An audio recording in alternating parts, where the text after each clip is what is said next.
ते होता आमच्या ऑफिसमध्ये एक हेल्थ अँड वेलबिंग एक वीक चालू आहे आणि रोज काही ना काही एक ऍक्टिव्हिटीज ज्या हेल्थ किंवा वेलबिंग रिलेटेड त्या होतात.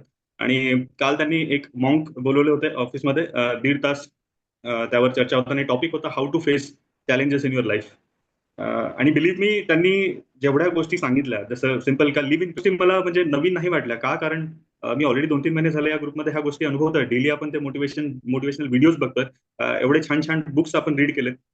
तर माझं म्हणणं आहे सगळ्यांना का if you are in crisis काही प्रॉब्लेम मध्ये आहात you are on the right path you are in the right place आणि you are in the right community. हे म्हणजे जे नॉलेज भगवद्गीतेमधून काल आम्हाला मॉन्कनी सांगितलं त्यातल्या खूप साऱ्या गोष्टी किंवा काल सुमनजी आणि मी बोललो त्याच्यामध्ये सुद्धा आम्ही हेच डिस्कस केलं का सर आपण कोणतीही मोटिवेशनल बुक फायनान्शियल नॉलेजची बुक उचला त्यामधले खूप सारे पॉईंट्स तुम्हाला आपल्या ग्रुपमध्ये फॅमिलीमध्ये ऑलरेडी आहे. वल्लभ सरांनी खूप छान एक समरी सार प्रत्येक गोष्टीचा ह्या मॉर्निंग सेशनच्या ऍक्टिव्हिटी आहेत त्याच्यामध्ये ऍड केलेला आहे.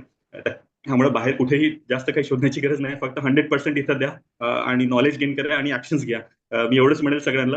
मला